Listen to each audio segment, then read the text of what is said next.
What's going on, everybody? Welcome back to Living Electric. We're going to be patting ourselves on the back a little bit this episode, I think. Yeah. Some congratulations are in order for both of us. So first off, congratulations to Brandon. He was named a rising star by Business Insider in the EV industry for his work at ChargeWay and then various social media outlets. So just heard that news today, so very excited for that. Yeah. Thanks, Alex, and you too. I know. You too. Yeah, I feel like if you're going to give me that recognition, I need to return the favor. Yeah, so both Alex and I have been recognized by Business Insider, and we've been nominated by our colleagues. And God, I'm failing this really hard right now. It's a Friday morning, with being nominated as a rising star in the EV industry for their 35 under 35 list. Yes. I forgot to mention that part. So yeah, got to be under 35 to qualify. Yes. And you had to work in the EV industry, and with both of our roles, and Alex working really hard at Shell Recharge to make a difference there, and getting recognized for all of our efforts, especially yours. I mean, working directly with the network, improving it is awesome. Yeah, it's a lot of work. I think as we've both realized, we've kind of joked in the past. You kind of get to see kind of behind the curtain view of the EV industry once you jump into it, versus what you might just see as a normal driver driving around. You get to see where a lot of the shortfalls are, where improvements need made, and I think both of us are working to fix that stuff. And being an EV owner and experiencing a lot of that stuff firsthand, it certainly motivates us a lot more to fix that stuff. Yes. Oh, for sure. For sure. Yeah, that article is really cool. And, we'll put a link in the show notes, and just to let everybody know, it is behind a paywall at the moment. But we could definitely share the screenshots we took of our sections. But there's a lot of really cool people on that list doing incredible things in the industry, from battery technology to charging technology to just pretty much everything. Like, it was really eye-opening to see how many people around our age in the industry. Definitely. Yeah, certainly we're in good company there. I mean, there's lots of exciting stuff going on. There's lots of opportunities, and it's, like you said, it is good to see people that are younger getting involved in that too. Because that's personally, I think that's where a lot of the change can be made in some of this younger generation. So very excited about that. Yep. Yeah, I did notice out of the entire list, I was the only one wearing sunglasses in all the photos. So, awesome. Matt from ChargeWay is like, well, you stood out. You kind of look like, like a secret agent or something. But that's awesome. I'll take it. There's Casey Neistat has like a great quote about that, or he quotes somebody else, but I think it's about Jack Nicholson, how he's like when he's not wearing sunglasses, he just looks like a normal guy, but when he puts on sunglasses, he's Jack Nicholson, because he always wears like the sunglasses inside and like looks real cool. So yeah. Well, maybe. I think you're pulling that off. Yes, I was going to say maybe that could be the character I can put together. Yes, definitely. Yeah. Well, I do want to say congratulations to Brandon Flash as well, our friend and fellow content producer, for his work at Circle K. Definitely want to recognize him. And, and if anybody else who is on that list wants to be on the Living Electric podcast, if you are a listener, definitely let us know, because we'd love to talk about your experience with your company and what you're doing to change this industry. Definitely. Yeah, open invitation there. So we'll post this on LinkedIn and reach out if anybody's interested. So. Yeah. I do have to ask you, after you were recognized in Business Insider, did anybody else reach out to you because of that? A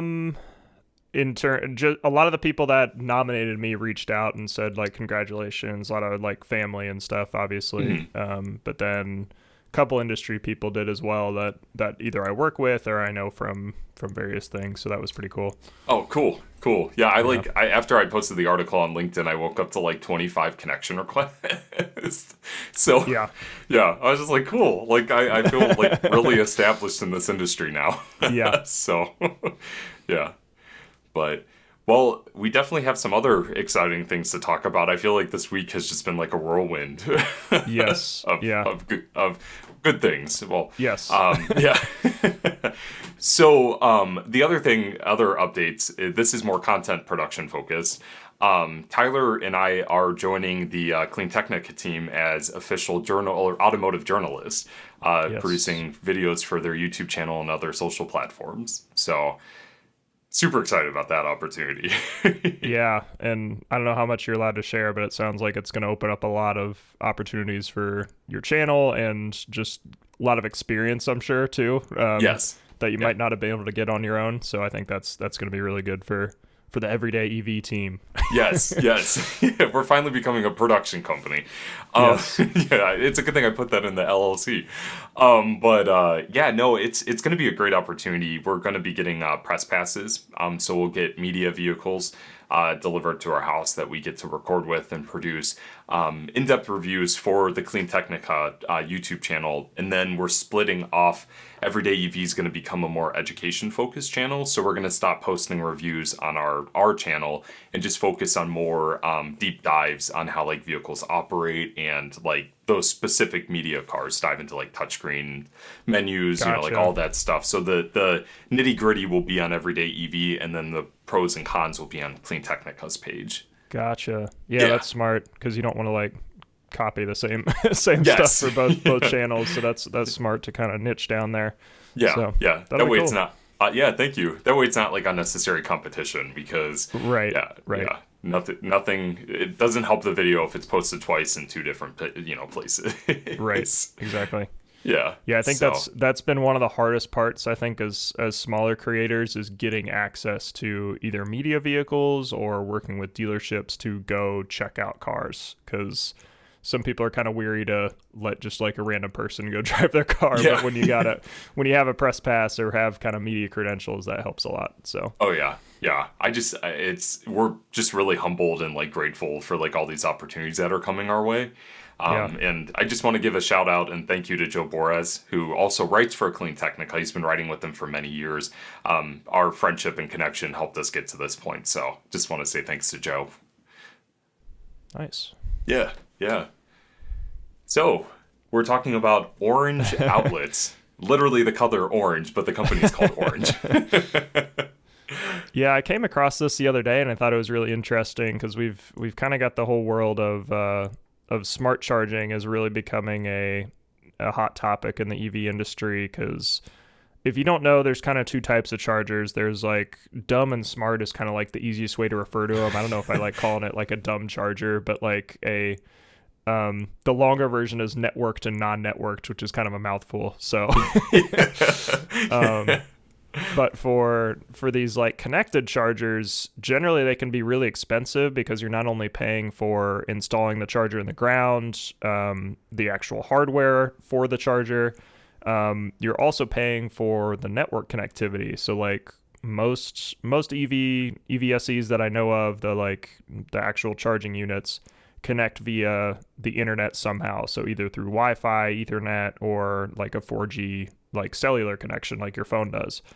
And that can get expensive because you're not only paying for that initial upfront cost, you've also got ongoing costs to keep that connected. So it's kind of like your phone in that way, where like you spend $1,000 upfront for a new iPhone, but then you've also got to pay $50 a month to use it, which is like, wow, especially when this industry is so new, people are kind of tentative about installing charging in the first place. It can be a big deal to make that investment. So anytime I've seen that like people are trying to reduce that cost of either installation or connectivity is an awesome thing. So I came across this the other day. It's called the Orange Outlet. And basically it looks like you just kind of use it to replace an existing wall outlet. So it's literally just like a little puck that looks like you in an outlet you would install. Yeah. and I'll flash it up on the screen here while we're chatting, but it looks really cool. It's like a very simple way to attack smart charging because it's literally just installing a new outlet, and then your EV drivers either at like your apartment complex or at your workplace or whatever would just plug in their own charger. So it's kind of pushing the hardware aspect onto the driver. But I feel like most EV drivers are kind of used to using their mobile connectors or their portable chargers in certain situations. So That was pretty cool. Yeah, I thought it was pretty cool too. Like as I'm looking through this, I definitely can see where it'd save installation costs, and it definitely help install more of these outlets or charging stations. Because I mean, as you know, like public chargers and like especially home chargers too, they can be bulky and they do take up space, and depending on like what you need to install it could be really expensive. So I think that this is a pretty cool idea. My only concern though, and now this might just be me, but a lot of new vehicles aren't coming with mobile connectors anymore. Like the Kia EV6 doesn't come with one. I know obviously Elon and all that controversy with like the Tesla mobile connector now coming as like an option. I definitely think like if you have like an older vehicle or if you purchase one, this would be great, especially because they offer two different flavors. One that is a slower charge, and then there's one that offers 15 miles per hour of charge, Right. Which would be great. I mean, essentially that's almost level 2 charging. Yeah. That would be great for apartment complexes. I'm just curious to know how this will work in the future if they're not going to be providing mobile connectors for some cars. Yeah. But I mean, obviously that's a rare occurrence. That's like only a few cars that are not having those, included. Yeah, that kind of begs the question, do you think like do you think that's the future of charging is like you're not going to need a mobile connector? That's the thing. Because ideally, there's level 2 chargers everywhere. You don't need to bring your mobile connector everywhere. You go to your parents' house or your friends, and they have an EV charger, so you just use theirs while you're there. You don't need to worry about plugging in with the mobile connector. So, see, there's the thing. I personally am a fan of the mobile connector because I think level 1 charging is overlooked so quickly by drivers. I agree. Yeah, and I mean, like you utilize one every day, like in your garage. So, like, if you don't have access to like how we do to like a level 2 home charger, and if your car is sitting there for long periods, you can get enough charge to do your daily chore run or errand run. I think it's necessary, but like that kind of is like the chicken and the egg scenario. It's like, well, if you have the outlet, you need the cable. So. Yeah. I understand that these companies or like, manufacturers are trying to save money on not producing those mobile connectors if people, the data shows that they're not going to use them. But people will use them. Like, I think it's necessary. Yeah. Yeah, it's hard to tell kind of what is leading that effort to remove the mobile connectors. Yeah. Because most people buying EVs right now, it's their first EV. So like it's not like an iPhone where you can remove the charging like brick and be like, oh well, everybody has a million of these, so it's not a huge deal. It's like most people buying these cars have no idea how to charge, like no idea what equipment they need. Not that there's anything wrong with that. Like it's a new industry. There's no reason you should know that stuff unless you're like nerds like us. So I think providing that kind of like, yes, you can just plug it into a regular wall outlet if you need to up front, gives you kind of that that fallback plan or kind of that safety net for charging. And I heard a good analogy the other day of like the level 1 or like mobile connector is kind of like your gas tank that you bring with you. So like if you are like stuck somewhere and you can't get anywhere else, like plugging into a wall outlet for a little bit is kind of your safety net if you do like run out of charge for some reason.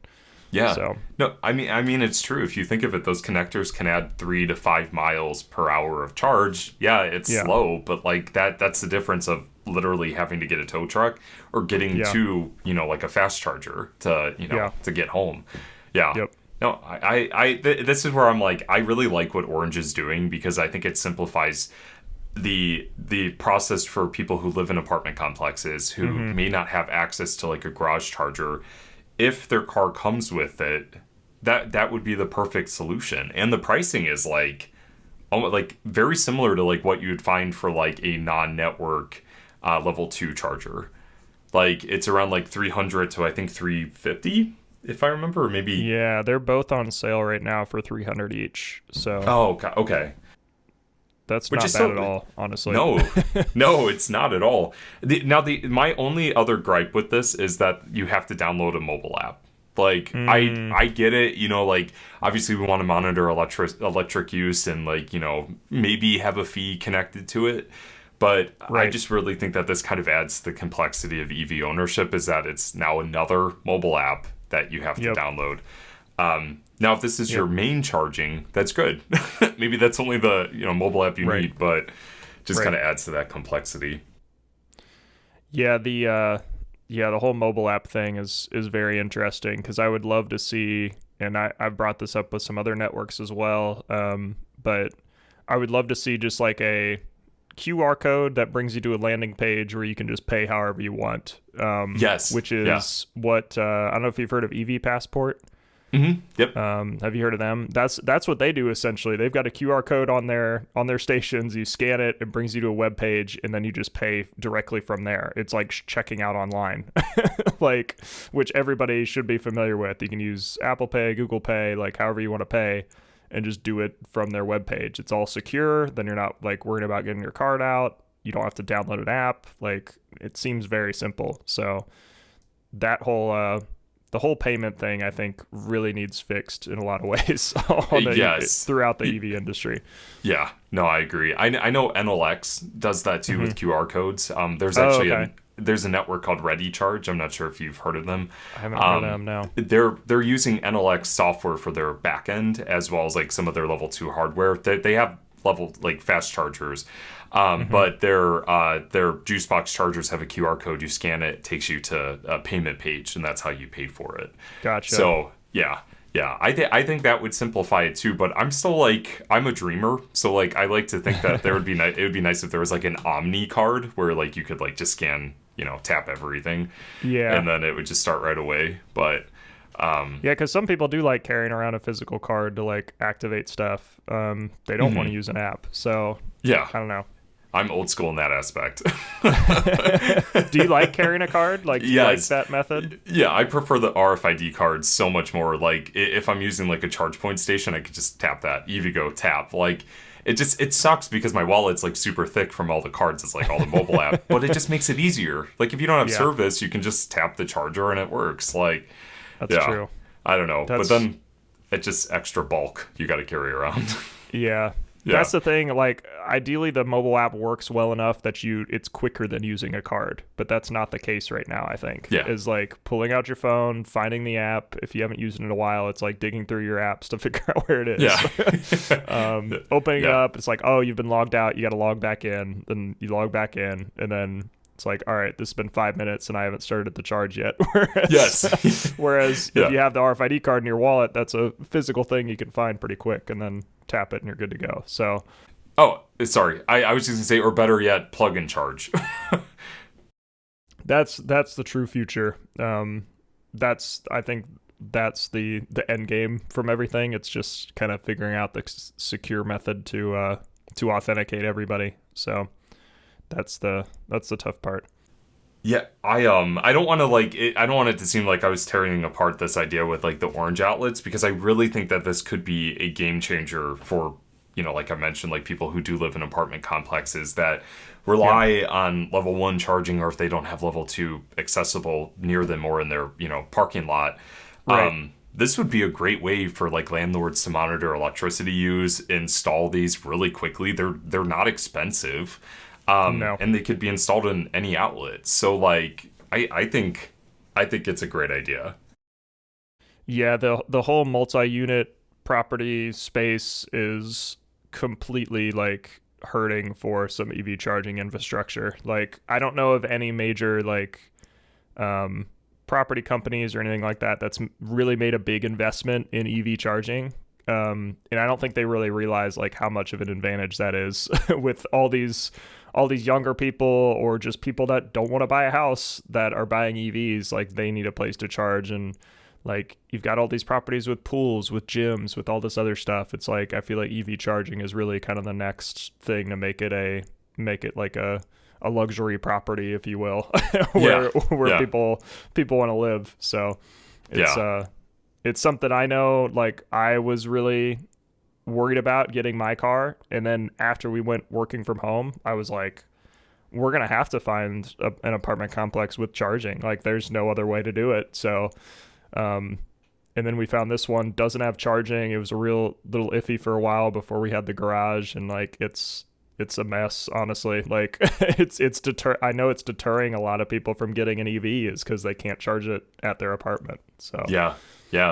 Now, have you brought this idea up to like the people, like the business manager? Why am I talking like that? Building like landlord, like the building managers. Yes, property managers. Yeah. I brought it up to the old one, but our complex just went through an ownership change, and we're probably leaving at the end of this year anyway. So it's not really. Okay. I don't want to fight for it. So I don't know. It's not something I'm too worried about right now. Plus, I'm just using my garage charging, so I'm just gonna stick with that. Yeah, true. Yeah, I definitely think that this is something I want to bring up to people, like especially as they're building new apartment buildings here in Cleveland. I think that this would be smart because there is one apartment like manufacturer, like contractor here. I think it's called Smartland. I think I've talked about it before on a podcast, but they're installing ChargePoint chargers at most of their locations. Nice. Okay. And it would be really probably easier and save them a lot of money just to do this route. Yeah. My only thing is that I would always recommend the more powerful one just because it charges your car faster. Yeah, and it's the same price. Definitely. So like, I don't know why you wouldn't go for that more powerful one. Yeah. The other thing is getting out your mobile connector a pain every time. That would be the other part, because I wouldn't want to leave it plugged in all the time, especially if like if it's open parking and somebody came and plugged in. But if you had like separate garages or assigned parking or something like that, where you don't have like, you kind of have more controlled access to parking, I think this could be a good option. So yeah. It's kind of case by case, obviously, like depends on the complex and what it's like. Yeah. No, I mean, you brought up a good point too, because if with level 2 charging, obviously sometimes the charger or the connector will lock to the vehicle. Yeah. With this, anybody could just come by and unplug it. Like, I'm not sure if there's like a locking mechanism, but like, I don't have a plug on me right now, but like, I don't know if there's a way to like, lock the plug into. I don't think there is. I've never seen anything like that. So yeah, but I think it's a cool idea. I just want to say, if anybody from Orange listens to this episode, let us know, because we'd love to have you on the podcast and talk about the development of this. And we should have reached out to him before we talked about it. But yeah, hey, you know what? It's a good start. Yeah, definitely. Yeah, it's a good start. Yeah, I think it's cool. And one thing I do want to highlight, I noticed this last night. I like that it's called Orange, but their logo is like range at the same time. Where is it? Sorry. So like the O looks like an orange, but then obviously range is more noticeable than that. Oh, gotcha. I thought that was really clever. Thought that was really clever. Yeah. So this kind of gets me into, because we've got a lot of time left, another kind of discussion we could get into is, what is the future of like this kind of charging infrastructure for people that can't charge at home? Do you think it's a bunch of level 2s at like an apartment like this, or are people going to have like their local DC fast charger they stop at while they're running errands or something? That's a really good question. So for me, I like to think that the DC fast chargers should either be for like if in like an emergency in that aspect, or for long distance traveling. I don't think it should be a gas station replacement. I think that it should be for long distance driving. Well, obviously, if you have no other options, that works. And level 2 charging, obviously, as you know, and as I know from experience, it can be expensive to install. So and typically you're only installing maybe 1, 2, at max, maybe 4, depending on like the state and the area. Yeah. So I don't know. Like, I really think that like it would be, that's a good question. I think to answer your question, I think level 2 would make more sense for people who are living in an apartment building where they can charge overnight. And then save the fast chargers for people who are driving, long distances. But I don't know. I mean, either way, you're spending a lot of money. Like, I could see where like a landlord or like a property manager would question that. Yeah. I don't know. What do you think? I'm so torn. I think it's going to be a combination of both, honestly. because some places you're like landlords literally aren't going to be able to install chargers. Either it's going to be a budget thing or it's a space constraint or XYZ. You give all the excuses there of like why it might just not work. Preferably there's level 2 charging like everywhere you're parking your car.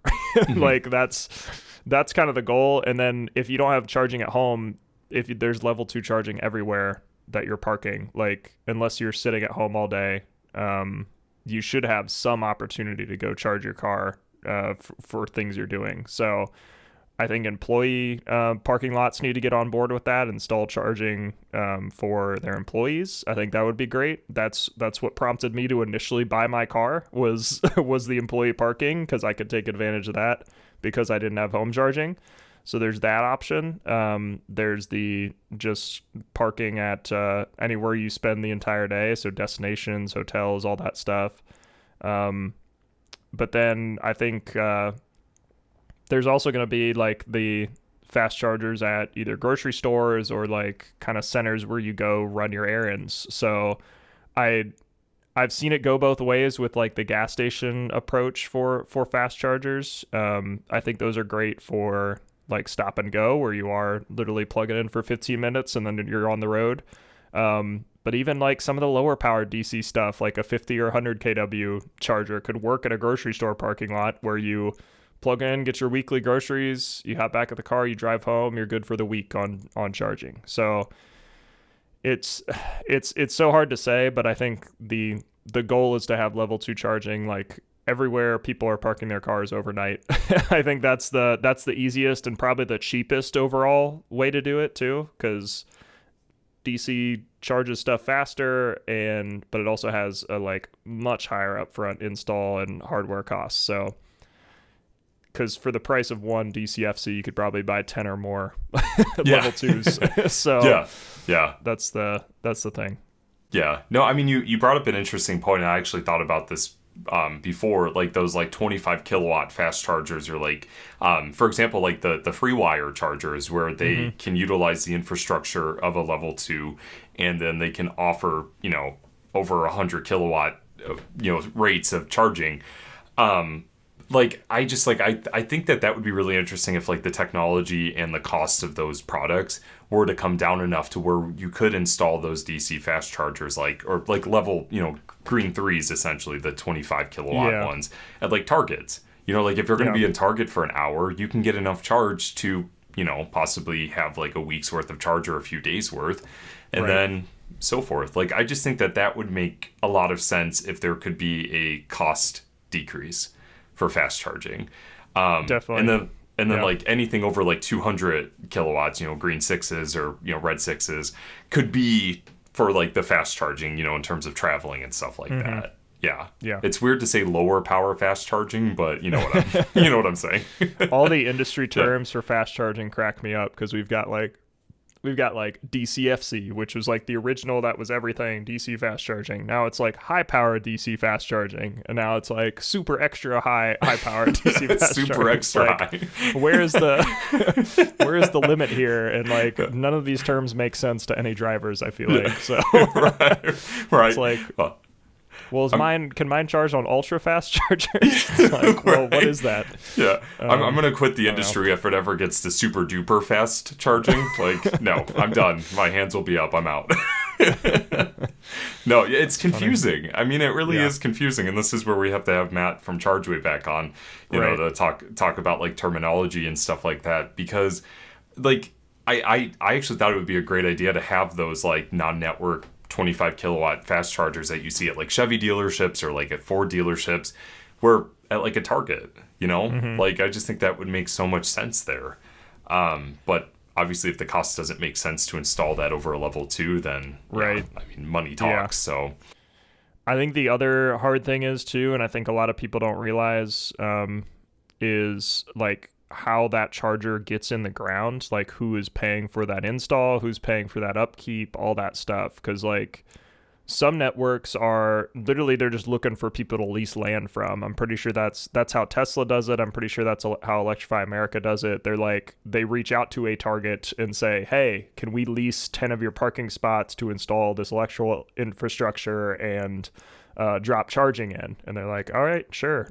Yeah. So then like Target or like any of these other stores are getting paid for that parking lot usage, but then they don't get any revenue from the charging. So it's like kind of a give and take there.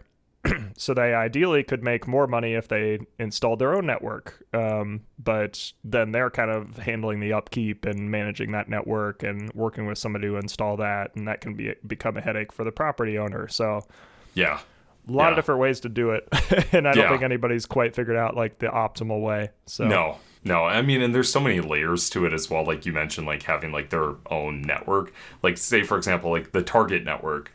Obviously, like, is it an actual network or is it just at Target stores? You know, so like that's where like that confusion comes in. Especially, you know, I work in the data every single day from multiple different like, networks. Yes, yeah, and what's considered a network, it's like no, you're just a back end software. Like, you know, you may have your label on a station, but like. You know, and I'm not talking like the big players like EVgo, Shell, you know, Recharge, or like Electrify America. I'm talking about like, you know, software developers who created, you know, software to manage the charging sessions, which is great. I'm happy those are being installed. But like at some point, I think there needs to be some type of like identification and like regulation for what a network should be considered. Because it just gets confusing for the driver. I think I brought this up before, but the did I bring this up on a previous episode? I went to a station and it had like 4 labels on it. Yes. Yeah. That was last week's episode. Okay. Good. Yeah. I'm glad I brought that up. But yeah, that's kind of it's the same kind of thing. It's like, well, who do you call if you have a problem? Yeah. So. Yeah. And most of the time, the people who you do try to reach out to can't really do anything. Like, it just depends on how it was installed and. Right. Yeah. Right. Yeah. This is where I honestly, and I really would love to have them on our podcast. There's a organization based out of Kentucky and Indiana called Evolve KY or Evolve Kentucky. Yeah. I've heard of they've partnered with Adopt a Charger, and they're installing a ton of Green 2 Clipper Creek chargers at different locations. So like they work to raise the money, and then they that money then covers all the the install fees for those chargers. And I think they have almost 100 chargers installed at the moment. They have almost 50 locations. Yeah. And they're all non-networked. Correct. All Clipper Creeks. Which is really cool. So like charging is free for the driver, and then they work with the businesses who then cover the electricity fee. But then the people who charge there can go into like the cafes, you know, like all the small businesses, and it's just it's a cool idea. It'd be cool to get them on the show. Yeah, that'd be a cool one. For sure. Yeah. But then, like, if there's an issue, they can reach out to Evolve Kentucky, who then will troubleshoot, you know, the charger or whatever needs to be done. So right. Where do you think the future of like non-networked charging is? Like, generally, my response is like home use is probably the only place you don't want networked or don't need networked, I guess. I'm curious of your thoughts on it, though. So, I mean. So there's an extra layer there, though, you know, because like if you have like, for example, like our Siemens charger, there's no Wi-Fi connection. It's just plug and charge. You know, I'm going to say that as, you know, literal as I can be there. Yeah.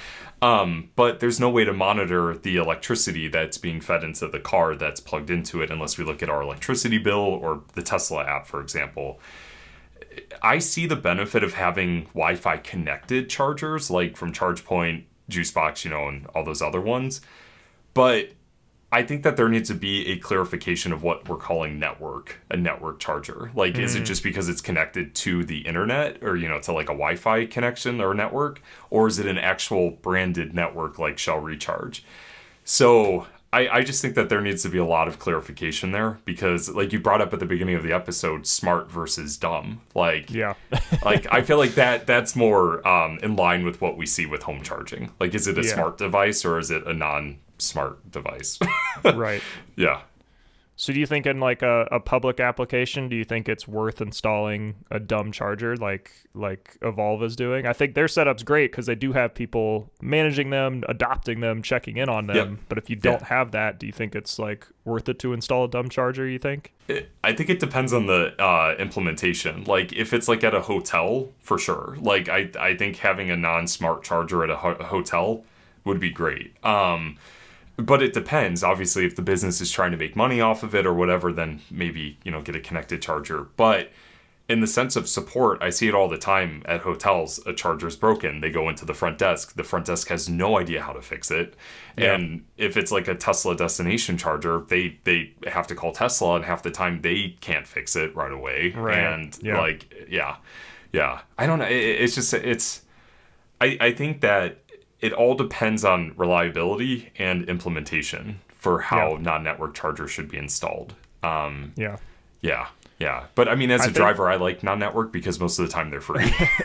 So they're free and they're easy. Yeah. Yes. Yeah. I think my perspective is like, I definitely lean way more heavily to the smart charging aspects, and there's a few reasons. First off is the reason you just brought up is the like reliability and like support. If it's not networked, then you've essentially got to tear the whole charger apart and run diagnostics on it to figure out what's going on with it. Yeah.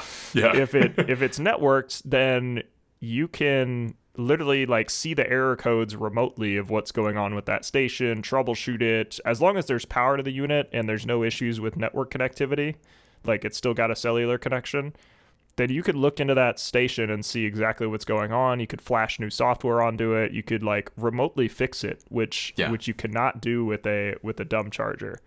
Granted, with a dumb charger, there's probably less to go wrong, so you might not have all those issues.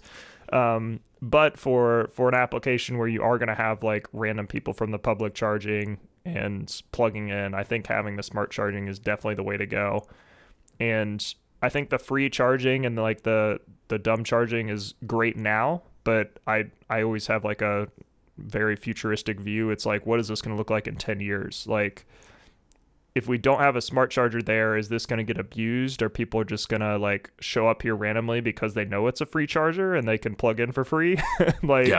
You see that all the time with like anything free. I mean, people do take advantage of it. So I think controlling access, or like at least having some sort of payment for free charging, I think is going to be the future. Whether it's like, it could be very low too. It's just like a $1 activation fee and then the whole session's free or something like that. But just having that like initial upfront, like, all right, it's not completely free. It's not even really worth my time to plug in then. So yeah. I don't know. Yeah. That's how I feel. But no, I mean, I think it's a safe approach to it because, we're seeing, at least from the research I've done with ChargeWay, I've seen a lot of non-network stations that have like a donation box next to it to where you can donate money either to the business, or maybe they have like a charity lined up. We are starting to see where, for example, like the AEP fast chargers, like those ChargePoint fast chargers that they've installed that were free because it was a grant. It was temporary because now they're starting to add a fee to it. I think it would be safe, like if it was like a free connected charger, like ChargePoint, for example, like maybe having on the screen saying temporarily free. That way people don't get used to the idea of saying or thinking, you know what, this is free fuel. I'm just going to show up here and take advantage of it. Like, because I agree with you. I mean, at some point we're going to have this like tipping point where obviously people are spending money on gas for fuel. Electricity is also a fuel type. We're going to see it. Yeah, we're going to see it, increase as well in certain situations. Yep.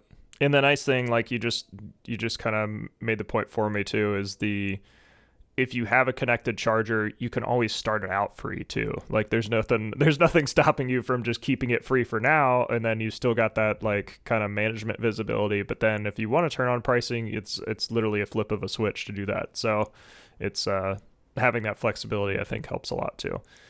Oh yeah, definitely. Yeah, I think we should definitely get Evolve Kentucky on the show to talk about their installation process and like how they do their support. Cool. Yeah, because I talked with them a few years ago about a plan that I had for Ohio, and it obviously I got busy, but like it was very similar to like how they're approaching things, but here in Ohio. Yeah, that'd be a cool thing to start. Yeah. I was going to ask, do you think now that you've had a ton of EVs and you've had home charging for a while, do you think you'll ever switch to like a connected home charger? We've talked about it just because it would be nice to monitor how like the like how much electricity we're putting into the vehicle. That's the nice thing with the Tesla app, is that we can see that now. Yeah. But other vehicles don't show that. So like we've talked about doing that. I really would like to get the juice box. Like, I really like NLX because they have like some features where they actually donate money to like sustainable causes as you charge your vehicle at home. Cool. Yeah. So they give you like a point system and they kind of like gamify it in a way. But yeah, I think eventually we'll upgrade to that. But right now, that charger has been, well, knock on wood, but it's been bulletproof. It's been working. Yeah. So that is the nice thing about the quote unquote dumb chargers is the just how like dead simple they are. Like there's less to go wrong. So yeah. Like you see those Clipper Creek units from 10 years ago that are still running just fine because they're so simple and they're built to last. Like the problem with putting computers in anything is like it wears down quicker. Usually has like a 10-year shelf life before you've got to replace it or fix something. So yeah. No, I want to ask you the same question. So when you guys buy your house, are you going to jump right into a smart charger? I probably will. Yeah, just because I like seeing all the data for that stuff. Yeah. And the thing I'm most curious about, I think, is like how much energy is coming out of the wall versus how much actually goes into the battery, and then like how much actually gets used for going places. Like how that kind of like whole chain of efficiency, I think, would be cool to see. And the problem with the Tesla app is it doesn't break it out like per type of charging, unfortunately. At least I haven't found a way to do it where you can like just look at home charging and just look at supercharging. Like it just kind of conglomerates it all. So I think seeing that broken out a little bit more would be nice. I did find, it's funny you mentioned this. I actually found out by playing with the app, if you put your finger on the graph, you can highlight those specific charging sessions. Oh, really? Okay. Yeah. I found that out by accident. I'm like, oh, that's a really cool feature. I've done that where you highlight on the day. Oh, yes, that's what I'm talking about. But if you charge multiple places, like if I supercharge and home charge in the same day, I can't see like how much of that was home charging, how much was supercharging. Tesla app where you can highlight a single day, but it doesn't split it out into like multiple types of charging. So if I like supercharge and home charge in the same day, I can't see like how much of that was supercharging, how much was home charging. You can't really split it out that way and see like, oh, I spent a lot more this month because I did a lot of supercharging. Like you can't really split that up. That would be an easy thing for them to add though. So. Oh, for sure. Yeah, I think that would be a nice benefit. Just to circle back, and I really hope my audio is good here. Yeah, good. I will say one benefit of the Orange app, like these Orange outlets, if you were to install one and utilize the app, is that you can check your charging history. So like if you don't have an app that shows you like how much electricity is being fed to your vehicle or like the costs of that, you can do that directly through their app. So I know that it seemed like I complained about those like back-end software management tools. It is useful for a lot of that. I just think it depends on how it's implemented. Definitely. Yep. Just because I'm always thinking about the end driver, like, simplification is a good thing. For sure. For sure. Yeah.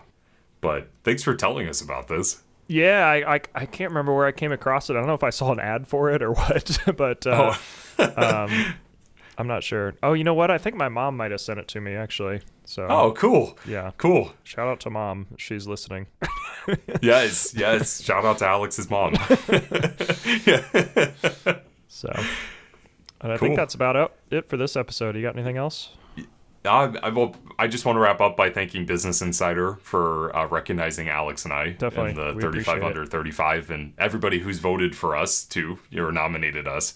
Without your support, and maybe I'm speaking for Alex too, but I think he agrees. Definitely agree. We can't be here without you guys. So all the motivation and push to get us here is really, really appreciated. So thank you guys. Yes, yeah, we certainly appreciate it. We just hit over 10,000 total plays recently too across all platforms, which is crazy to think about. So we've got an audience of over 100 people now, I think, too. So just definitely appreciate everybody tuning in every week, and we definitely want to hear from you too.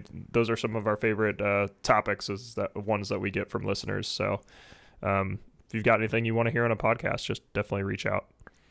Yep. Leave a comment, anything. Email us. We're here for that. Yep. Cool. See y'all in the next episode.